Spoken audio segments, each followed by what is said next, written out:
Voice of Jesus saves అనే ఈ TV కార్యక్రమాన్ని వీక్షిస్తున్న ప్రేక్షకులందరికీ మా హృదయపూర్వక వందనాలండి. ప్రార్థన చేసుకుందాం. తండ్రి, నీకే వందనాలు, స్తుతులు, స్తోత్రాలు చెల్లించుకుంటున్నాం నాయన. ఇదిగో ఈ సమయమందు దైవ సేవకులు నాయన వాక్య వర్తమానాన్ని అందిస్తూ ఉండగా ప్రభా, సేవకుల్ని నీ ఆత్మతో నింపండి. యేసయ్యా, నీ యొక్క మాటలు ఆయనలో ఉంచి ప్రభా, నైనా నీ ఆత్మ ద్వారా నీవే మాట్లాడండి ప్రభా. అలాగే ఎంతమంది అయితే ఈ టీవీ కార్యక్రమాన్ని చూస్తూ ఉన్నారో ప్రభా, చూస్తున్న వారందరినీ మీరు దీవించండి, ఆశీర్వదించండి. వింటున్న ప్రతి మాటను శ్రద్ధగా ఆలకించి వాక్య ప్రకారంగా జీవించున్నట్లు మీరే కృప చూపి సహాయము చేయమని యేసు నామంలో అడిగి వేడుకొంచున్నాం తండ్రి, ఆమెన్. ఈ టీవీ కార్యక్రమం మీకు ఆశీర్వాదకరంగా ఉన్నట్లయితే, అలాగే మీ ప్రార్థన అవసరతలు మాకు తెలియచేయాలంటే స్క్రీన్ మీద ఉన్న నంబర్కి మాకు కాల్ చేయగలరు. దేవుని చేతిలో బహు బలముగా వాడబడుచున్న దైవ సేవకులు పాస్టర్ శామ్యూల్ విక్రమ్ గారు వాక్య సందేశాన్ని అందిస్తారు. మనందరం శ్రద్ధగా వీక్షిద్దాం. మనము చూస్తూ ఉండగానే రోజులు, వారాలు, నెలలు, సంవత్సరాలు గతించిపోతూ ఉన్నాయి. అయితే మనం చేసే ఆలోచన, నిర్ణయాల ప్రకారమే మన జీవితం బాగుపడమైనా నాశనం కావడమైనా మన ఆలోచన, నిర్ణయాల మీదే ఆధారపడి ఉంటుంది. నాకు బాగా తెలిసినటువంటి ఒక ఇద్దరు అన్నతమ్ములు ఉన్నారు. అందులో ఒక చిన్నవాడు తన తండ్రి భయంకరమైనటువంటి వ్యసనాలకు గురయ్యి ఉండడం అతడు కల్లారా చూసి, అతడు my daddy is my hero అని తన తండ్రిని ఆదర్శంగా పెట్టుకొని, మా తండ్రి ఒక ప్లగ్ తాగితే నేను 2 ప్లగ్గులు తాగాలి, మా తండ్రి కొన్ని సిగరెట్లు కాలిస్తే నేను మరీ ఎక్కువగా కాల్చాలి, మా తండ్రి తిరిగిన వారికంటే నేను అధికమైన వారితో తిరగాలి అని విపరీతమైన చెడు అలవాట్లకు బానిసై తన జీవితాన్ని నాశనం చేసుకున్నాడు. అలాగే పెద్ద కుమారుడు కూడా తన తండ్రి ప్రవర్తనను జాగ్రత్తగా చూశాడు. కానీ అనుకున్నాడు, మా నాన్న బ్రతికిన బ్రతుకు వలన తన పిల్లల్ని ప్రయోజకుల్ని చేయలేకపోయారు, తాను వివాహం చేసుకున్న భార్యను సంతోషపెట్టలేకపోయాడు, అలాగే చుట్టూ ఉన్న సమాజానికి చాలా అభ్యంతర కారణంగా ఉన్నాడు. కనుక నేను మాత్రం మా నాన్న జీవించినట్లుగా జీవించకూడదు అని ఎలాంటి చెడు అలవాట్లను అబ్బించుకోకుండా యేసు క్రీస్తు వారిని నమ్మి ప్రతిరోజు వాక్యము చదువుతూ, ప్రార్థన చేస్తూ, క్రమముగా మందిరానికి వెళ్తూ, మందిరంలో దేవుని కోసం మంచి మంచి పాటలు పాడి ఆరాధన చేసి అనేక మందికి ఆదర్శవంతుడిగా మార్చబడ్డాడు. అంటే మనం చెడిపోవడానికైనా బాగుపడడానికైనా మన ఆలోచన, నిర్ణయాలే కారణము గనక మనం బాగుపడాలి అంటే మంచి నిర్ణయాలను తీసుకునేవారిగా మనం ఉండాలి. ఈ యొక్క సంవత్సరంలో మనం తీసుకోవలసిన కొన్ని నిర్ణయాల గురించి నేను మీ ముందుంచి నా మాటల్ని ముగిస్తాను.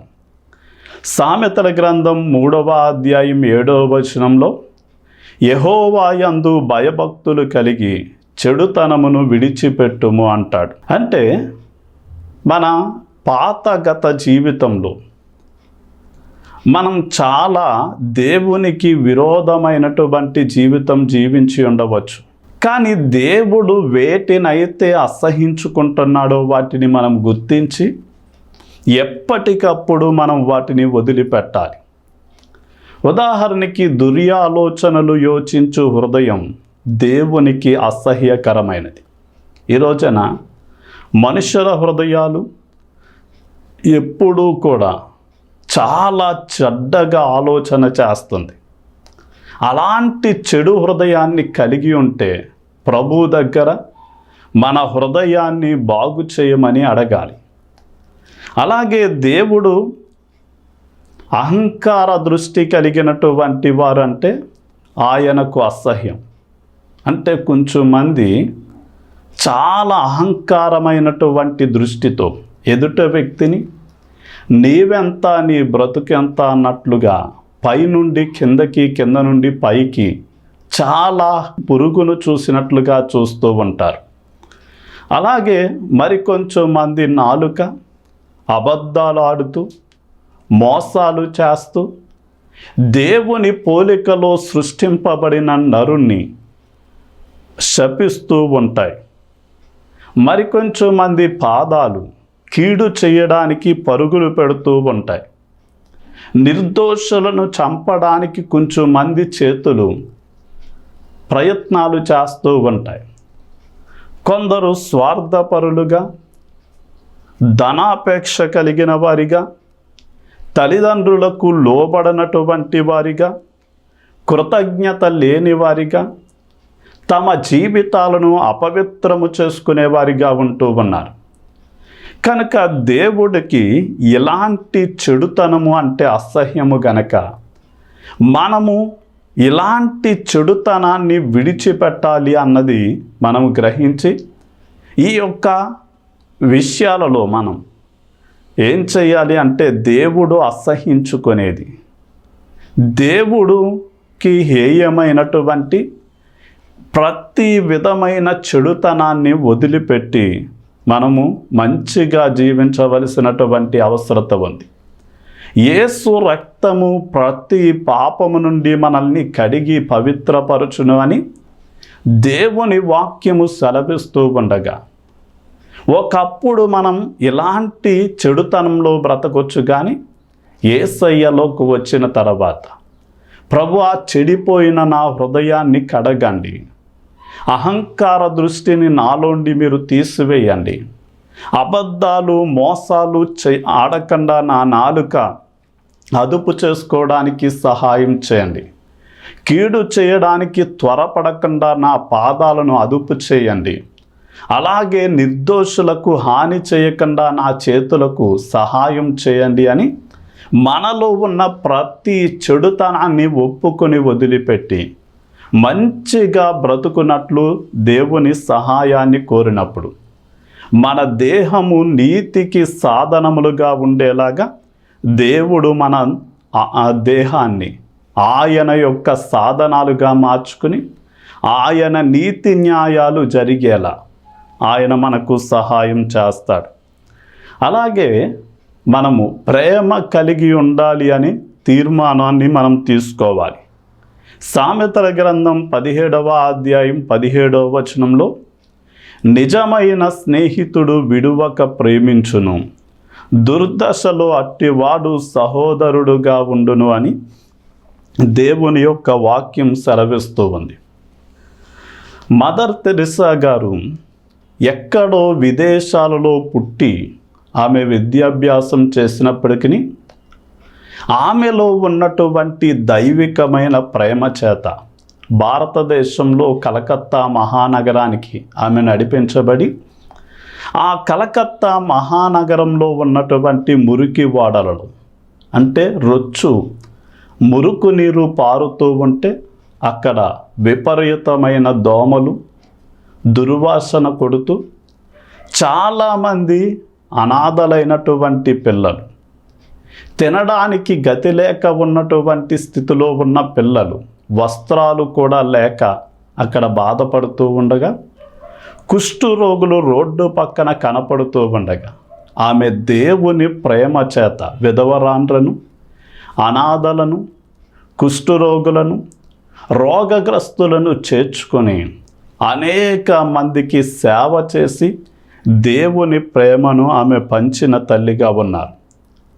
అలాగే యేసుక్రీస్తు వారు తనలో ఉన్న అపారమైన ప్రేమను బట్టి ఆయనకున్న అధికారం, ఆయనకున్న బలం, ఆయనకున్న సర్వ వ్యాపకత్వం ఇలాంటివి అన్నీ ప్రక్కన పెట్టి నీ కోసం నా కోసం ఒక నరునిగా ఈ లోకానికి దిగివచ్చి నీ కోసం నా కోసం ఆయన ప్రాణం పెట్టి, ప్రేమించడము అంటే ప్రాణం పెట్టడము అని ఆయన నిర్వచనం తెలియచేశాడు. అంటే ప్రేమను తెలియచేసే ఏకైక చిహ్నం ఈ లోకంలో ఏదైనా ఉందా అంటే అది కేవలం యేసుక్రీస్తు వారు సిలువ అని గ్రహించి, యేసయ్య నేను మిమ్మును ప్రేమించినట్లుగా ఇతరులను మీరు ప్రేమించాలి అంటే అర్థం ఏంటి అంటే యేసయ్య వలె ఇతరుల క్షేమం కోసం మనము ప్రయాసపడాలి. అంటే బాధలో ఉన్న వారిని పరామర్శించాలి. నిస్సహాయతలో హాస్పిటల్లో కూడా చూపించుకోవడానికి ధనం లేని వారికి చెయ్యూతనివ్వాలి. ఆకలితో కేకలు పెడుతున్న వారికి ఆకలి తీర్చాలి. దప్పిక కొనిన వారికి నీళ్ళు ఇవ్వాలి. వస్త్రహీనతతో బాధపడుతున్న వారికి వస్త్రాలు ఇచ్చేవారిగా ఉండాలి. అలాగే ఎవరు కూడా పట్టించుకోలేనటువంటి వారిని మనము పట్టించుకునే వారిగా ఉండాలి. అంటే మన జీవితం అనేక మందికి ఆశీర్వాదకరంగా ఉండాలి అంటే మనము మంచి నిర్ణయాలతో ముందుకు కొనసాగాలి. చెడుతనాన్ని వదిలిపెట్టాలి. ప్రేమ కలిగి ఉండాలి. అలాగే కొలస్సీ పత్రిక 3వ అధ్యాయం 13వ వచనంలో ఎవడైనను తనకు హాని చేసనని ఒకడు అనుకునిన ఎడల ఒకనినొకడు సహించుచు ఒకనినొకడు క్షమించుడి అంటాడు. అంటే ఒకరిని ఒకరు క్షమించుకోవాలి అని దేవుని యొక్క వాక్యము మనకి సెలవిస్తూ ఉంది. ఉదాహరణకి గడచిన కాలాల్లో పగ ప్రతీకారాలను కలిగి మనము జీవించామేమో, కానీ దేవుని వాక్యం ఏమని సెలవిస్తుంది అంటే సూర్యుడు అస్తమించులోపు నీ కోపము నీలో నిలిచి ఉండకూడదు అని రాయబడింది. నీవు దేవుణ్ణి ఆరాధించడానికి వెళ్ళినప్పుడు నీకు ఎవరి మీదైనా విరోధం ఉంటే నీవు ముందు దేవుణ్ణి ఆరాధించడం ఆపి ఆ వ్యక్తితో సమాధానపడి రమ్మని వాక్యం సెలవిస్తుంది. అందుకని మనము కూడా యేసుక్రీస్తు వారు మనము పుట్టి పెరుగుతూ ఉండగా ఇప్పటి వరకు మనం చేసిన ప్రతి అపరాధాలను క్షమించినట్లుగా ఇతరులను మనము క్షమించేవారిగా ఉండాలి. మనం యేసయ్య సిలువను గనక జ్ఞాపకం తెచ్చుకుంటే కరుడు గట్టినటువంటి సైనికులు కొరడాలతో యేసుక్రీస్తు వారి శరీరాన్ని చీల్చివేస్తూ ముఖం మీద పిడుగుద్దులను గ్రుద్దుతూ కాండ్రగించి ముఖం మీద ఉమ్మివేస్తూ పదునైన ముళ్ళతో కిరీటము చేసి తలలోనికి అదిమేసి ఆయన్ని మ్రాను మీద పడుకోబెట్టి కాళ్ళల్లో చేతులలో శీలలు కొట్టి ఆయన్ని భూమికి ఆకాశానికి మధ్య వేలాడదీసినప్పుడు అధికారులైన యాజకులు, పరిసయ్యులు, సద్దుకైలు మేము నీకు బాగానే చేశాం అని అవహేళన చేస్తూ ఉన్న సమయంలో ఆయన వారి వైపు చూసి అంటాడు, తండ్రి వీరేమి చేయుచున్నారో వీరెరుగరు గనక వీరిని క్షమించు అని. అదే విషయాలను కల్లారా చూసి అనుభవించినటువంటి స్టెఫన్ను కూడా సువార్త ప్రకటించి మనుషులను మారుస్తూ ఉంటే చూసి సహించలేని మతోన్మాదులు రాళ్లతో కొడుతూ ఉండగా అతనికి దెబ్బలు తగిలి రక్తము కారుతూ ఉన్న దేహంతో అతడు మోకరించి తండ్రి ఈ నేరము వీరి మీద మోపొద్దు అని ప్రార్థన చేశాడు. ఎక్కడో ఆస్ట్రేలియా దేశం నుండి ఒడిషా ప్రాంతానికి గ్రహం స్టెయిన్సన్ అనే ఒక మిషనరీగా వచ్చి కుష్టు రోగులను తన దగ్గరకు చేర్చుకుని అనాథలైన వారిని చేర్చుకుని వారికి ప్రతి అవసరాలు తీర్చి ఒక తండ్రి వలె తల్లి వలె ఆ మిషనరీ ఆయన తన భార్య చూసుకుంటూ ఉన్న సమయంలో ఇది చూసి సహించలేని కొందరు ఆయన్ని బల్లాలతో పొడిచి కారు మీద పెట్రోలు లాంటివి వేసి తగలబెట్టేసినప్పుడు ఆ నేరగాళ్లను పట్టుకొని చెరసాలలో కోర్టులో నిలబెట్టినప్పుడు ఆమె అంది, యేసుక్రీస్తు వారు తన శత్రువులను క్షమించాడు గనక బిడ్డలను చంపిన వారిని కూడా నేను క్షమిస్తున్నాను, వారిని వదిలిపెట్టేయండి అంది. ఈ రోజున మనం కూడా మన యొక్క అందరితో కూడా, అంటే ఎవరి మీదైతే మనకు కోపం ఉందో, ఎవరి మీదైతే మనకు ద్వేషం ఉందో, వారందరినీ కూడా యేసయ్య వలె క్షమించడానికి ఒక మంచి తీర్మానాన్ని మనం తీసుకోవాలి. హెబ్రీ పత్రిక 12వ అధ్యాయం 14వ వచనంలో అందరితో సమాధానము పరిశుద్ధత కలిగి ఉండడానికి ప్రయత్నించుడి అంటాడు. మరో వాక్యంలో సమస్త జనులతో సమాధానముగా, సఖ్యమైతే సమస్త జనులతో సమాధానముగా ఉండండి అంటాడు. అంటే ఈ రోజున మనం తీసుకోవలసిన మంచి తీర్మానంలో ఒకటేంటి అంటే సమస్త జనులతో సమాధానంగా ఉండాలి. అంటే శత్రుత్వం, పగ, ప్రతీకారాలు ఇలాంటివి అన్నీ కూడా వదిలిపెట్టాలి అనే మంచి తీర్మానం చేసుకోవాలి. లోకం ఏమంటుంది అంటే నీవు చేతకాని వాళ్ళ ఉండిపోవద్దు, మాటకు మాటను, నీవు దెబ్బకు ప్రతి దెబ్బ వేయి, నీవు నష్టానికి ప్రతి నష్టం కలిగించు, నీవు హానికి ప్రతి హాని చెయ్యి, ముళ్ళును ముళ్ళుతోనే తీయాలి అని లోకం చెప్తుంది. కానీ యేసుక్రీస్తు వారు ఏమంటున్నారు అంటే సమస్త జనులతో నీవు సమాధానంగా ఉండాలి అంటున్నాడు. అంటే మొట్టమొదటిగా మనము దేవునితో సమాధానంగా ఉండాలి.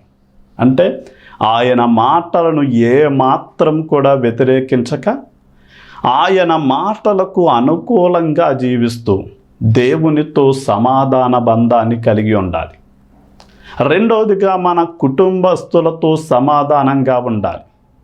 3, దేవుడు మనకిచ్చిన కుటుంబం, సంఘంలో ప్రతి విశ్వాసితో కూడా సమాధానంగా ఉండాలి. అలాగే మన బంధువులతో సమాధానం, స్నేహితులతో, మన సరిహద్దుల్లో ఉన్న ఇరుగు పొరుగు వారితో, ప్రతి ఒక్కరితో కూడా సమాధానం కలిగి ఉండడానికే మనము ప్రయత్నించాలి. కానీ వివాదాలు కలిగి ఉండడం ఏమాత్రము కూడా మంచిది కాదు. ఇక మనం ఎస్తేరు గ్రంథం 9వ అధ్యాయం 28-30 వచనాలు మనం చదివితే అక్కడ అంటాడు, అంటే దేవుడు గొప్ప రక్షణ కలిగించాడు. ఇశ్రాయేలీలు హామాను ద్వారా కుట్ర తలపెట్టబడినప్పుడు ఈ యొక్క మాదియా పారసీకుల సామ్రాజ్యంలో ఉన్న దేవుని ప్రజలైన యూదులందరినీ చంపాలి అని ప్రయత్నం చేసినప్పుడు వారు 3 దినాలు ఉపవాసం ఉండి ప్రార్థన చేసిన తర్వాత దేవుడు రాజ శాసనాలను సహితము మార్చివేసి ఉరికొయ్యను సిద్ధము చేసుకున్న హామాను అదే ఉరికొయ్య మీద తాను తన కుటుంబం ఉరి తీయబడేలా చేసి ఆ సామ్రాజ్యంలో ఉన్న శత్రువులందరి మీద గొప్ప విజయాన్ని ఇచ్చిన తర్వాత దేవుని విజయాన్ని మరిచిపోకుండా ఒక పండగగా ఆచరించడానికి వారు ఏం చేశారు అంటే ఒక మంచి బాధ్యతను వారు తీసుకున్నారు. ఈ రోజున మనము కూడా బాధ్యత కలిగిన వారిగా ఉండాలి అనే విషయం తెలుసుకోవాలి. యోసేపుకు పొతీఫర్ పిలిచన్నాడు, దేవుడు నీకు తోడై ఉండడం, నీవు చేసే సమస్త పనులు ప్రయత్నాలు సఫలమవడం నేను చూశాను. ఇదిగో నా ఇంటి తాళాలు నీకు ఇస్తూ ఉన్నాను, నీవు నా యావత్ ఇల్లు ఆస్తంతటి మీద అధికారిగా ఉండు అని అప్పగించాడు. అయితే ఆ అధికారి అప్పగించినప్పుడు యోసేపు బాధ్యత ఏంటి అంటే యజమాని ఇచ్చినటువంటి ఆస్తితో వ్యాపారం పనులను చేయించడం, ఆ ఆస్తిని వృద్ధిలోనికి తీసుకురావడం, ఆ ఆస్తిని భద్రపరిచి మరలా యజమానునికి తిరిగి అప్పగించడం అనేది అతని బాధ్యత. అలాగే దేవుడు మనకు ఎలాంటి పరిచర్య లేక ఎలాంటి నైపుణ్యతలు లేక ఏ పనినైతే మనకి అప్పగించాడు మనం అన్ని పనులను బాధ్యతగా స్వీకరించి యేసుక్రీస్తు వారు రాకడ సమయంలో ఆయన వచ్చినప్పుడు మనల్ని లెక్క అడుగుతాడు అనే భయంతో ఆయన ఇచ్చినటువంటి తలాంతులను వరాలను వినియోగించుకుని దేవుని పని చేయాలి. దేవుడు అప్పగించిన ఆత్మలను వృద్ధిలోనికి తీసుకురావాలి. అలాగే వారిని కాపాడి ఆయన వచ్చినప్పుడు ఆయనకి అప్పగించాలి కనుక దేవుని పనిలో ప్రతి విశ్వాసి బాధ్యత కలిగి ఉండాలి. అలాగే కుటుంబం విషయంలో కూడా మనకు పట్టనట్లుగా మనం జీవించడానికి వీలు లేదు. కానీ మనకి ఏ బాధ్యత అయితే అప్పగించబడిందో, అంటే భార్యకు నమ్మకమైన భర్తగా, అలాగే పిల్లలకు మంచి తండ్రిగా, అలాగే చుట్టూ ఉన్న సమాజానికి ఆదర్శవంతుడిగా దేవుడు ఎలాంటి బాధ్యతలైతే మనకు అప్పగించాడో వాటన్నిటి పట్ల మనం నమ్మకంగా కొనసాగాలి అని మనం మంచి తీర్మానాన్ని కలిగి ఉండాలి. అలాగే కీర్తనల గ్రంథం 34వ కీర్తన 12 నుండి 14 వచనాలు చూడగలిగితే, బ్రతక గోరువాడు ఎవడైనా ఉన్నాడా, మేలు నొందుచు అనేక దినములు బ్రతక గోరువాడు ఎవడైనా ఉన్నాడా, చెడ్డ మాటలు పలుకకుండా నీ నాలుకను, కపటమైన మాటలు పలుకకుండా నీ పెదవులను కాచుకొనుము, కీడు చెయ్యుట మాని మేలు చెయ్యుము అంటాడు. కీడు చెయ్యుట మాని మేలు చేయము అంటే మనము అనేక దినములు బ్రతికి మనం మంచిని, మేలైన దానిని చూడాలి అంటే కీడు చేయడం మానేసి మేలు చేయడము అనేది మనం నేర్చుకోవాలి. ఓ మనుష్యుడా, నీవు ఏది విత్తుతావో అదే పంటగా కోస్తావు అనే వాక్యం సెలవిస్తాం.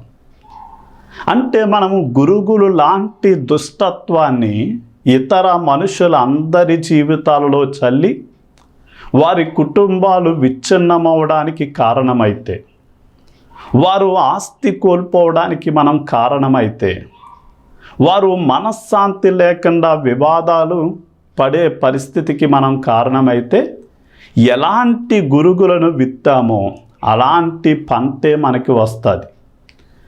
కానీ మనం గోధుమలు లాంటి మంచి పంటను విత్తితే మనము గోధుమలు లాంటి మంచి పంటని మనం కోసుకుంటాం. ఈరోజున కీడు చెయ్యువాడు దుష్టిని సంబంధి, మేలు చెయ్యువాడు మాత్రమే దేవుని సంబంధి గనక మనము కీడు చేయడం పూర్తిగా ఆపేయడం అన్నది మనం తీసుకోవలసిన నిర్ణయం.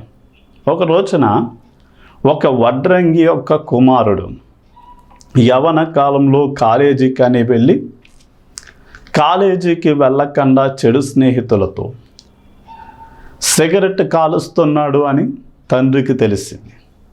ఆ బాధతో తండ్రి ఒక మేకుని తీసుకుని ఒక తలుపులో దిగవేశాడు. మరలా రెండవసారి నీ కొడుకు మద్యం సేవిస్తున్నాడు అని తెలిసింది. మరలా మరొక మేకు తీసుకుని తలుపులో కొట్టాడు. ఇలా నీ కుమారుడు జోదమాడుతున్నాడు, చెడు తిరుగులు తిరుగుతున్నాడు అని తెలిసిన ప్రతిసారి ఆ తండ్రి హృదయం బాధకి ఒక మేకును అలా ఒక్కొక్క మేకును దిగ్గొడుతూ వచ్చాడు. కొన్ని రోజులకి ఈ కుమారుడికి చాలా విసుగు పుట్టింది. దూర ప్రాంతానికి వెళ్ళిపోయాడు. వెళ్ళిపోయిన తర్వాత అక్కడ యేసయ్యను తెలుసుకున్నాడు. యేసయ్యను తెలుసుకుని తండ్రికి ఒక ఉత్తరం రాశాడు. డాడీ, ఇదిగో నేను యేసయ్యను తెలుసుకున్నాను, నా పాపాలన్నీ కూడా ఒప్పుకుని వదిలిపెట్టాను అన్నాడు. సంతోషంతో తండ్రి ఆ తలుపులో దిగబడిన ఒక మేకును తీశాడు. మరలా రెండవసారి, డాడీ, నేను చర్చిలో సండే స్కూల్ నడిపిస్తున్నాను, మరొక మేకు తీశాడు. నేను అనాథ పిల్లలకి సహాయం చేస్తున్నాను, అలా మేకులన్నీ ఒక్కొక్కటిగా తీసివేశాడు. ఒక రోజున కుమారుడు రాశాడు, డాడీ, నేను మిమ్మల్ని కలవాలనుకుంటున్నాను, నేను వస్తున్నాను అన్నాడు. సరే, కుమారుడు రమ్మని ఎదురు చూస్తూ ఉండగానే తండ్రి ఆ కుమారుడు వచ్చేసరికి ఆ తండ్రిని కౌగలించుకున్నాడు. ఆ తలుపుకున్న బెజ్జాలన్నీ చూసి అడుగుతున్నాడు, ఏంటి డాడీ ఈ తలుపుకి ఇన్ని బెజ్జాలు ఉన్నాయని. అప్పుడు ఆ తండ్రి చెప్తున్నాడు, కుమారుడా, నీవు నేను చేసిన పాపమే యేసు క్రీస్తు వారి యొక్క దేహంలో గాయములుగా మార్చబడ్డాయి ఇలాగని చెప్పాడు. అండ్ మనం కూడా ఆ తప్పిపోయిన కుమారుడు ఎలా అయితే ఒకప్పుడు చెడుతనంలో ఉన్నప్పటికీ ఆ తర్వాత చెడుతనాన్ని వదిలిపెట్టి మేలు చేయడం నేర్చుకున్నాడు. మనము కూడా గత కాలం చేసిన కీడు అంతటినీ కూడా మనం విడిచిపెట్టి ఇక మునుపు మనం ఎవరికైనా మేలు చేసేవారిగానే ఉండాలి. ఇక చివరిగా హెబ్రీ పత్రిక 6వ అధ్యాయం 12వ వచనంలో, మీరు ఇది వరకు కనపరిచిన ఆసక్తి తొదమట్టుకు కనపరచవలనని అపేక్షిస్తూ ఉన్నాను అన్నాడు.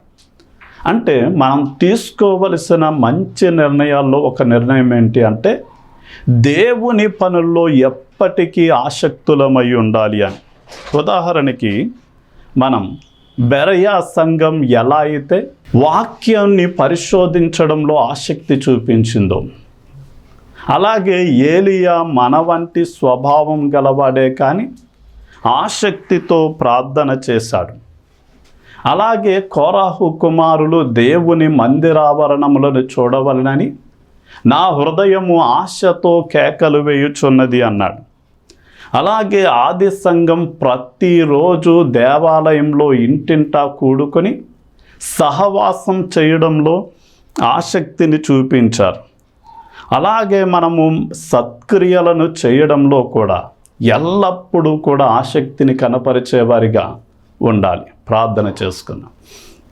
తండ్రి, నీకే వందనాలు స్తుతులు చెల్లిస్తున్నాం నాయన. మా జీవితము చెడిపోవడానికి మేము తీసుకున్న చెడ్డ ఆలోచన నిర్ణయాలే కారణమని వాక్యం సెలవిస్తాం. కానీ మంచి ఆలోచన నిర్ణయాలు జీవితాన్ని బాగు చేస్తాయి గనక మేము ప్రతి విధమైన దేవుడు అసహించుకునే చెడుతనాన్ని వదిలిపెట్టాలి అని, ప్రేమ కలిగి ఉండాలి అని, నాయన క్షమాపణ గుణము కలిగి ఉండాలి అని, అందరితో సమాధానంగా ఉండాలి అని, బాధ్యత కలిగి ఉండాలి అని, కీడు చేయడం మాని మేలు చేయాలి అని, దేవుని కార్యముల యందు ఎల్లప్పుడూ ఆసక్తి కలిగి ఉండాలి అని నీ బిడ్డలు నాయన మంచి నిర్ణయాన్ని కలిగి క్రమముగా ప్రార్థించేవారిగా, క్రమముగా వాక్యము చదివేవారిగా, క్రమముగా మందిరానికి వెళ్తూ పరిశుద్ధులతో సహవాసం చేసేవారిగా, దైవజనులు తలపెడుతున్న దైవ కార్యక్రమాలకు ఎల్లప్పుడూ కష్టపడి అలాగే చేయూతనిచ్చి వారి వంతుగా అన్ని విషయాలలో సహకరించినట్లు నీ బిడ్డలు మంచి నిర్ణయాలతో ముందుకు కొనసాగి ఆదర్శవంతులుగా అనేక మంది రక్షణకు కారకులుగా వీరిని మార్చి దీవించమని యేసు నామంలో అడిగి వేడుకుంటున్నాం తండ్రి. ఆమేన్.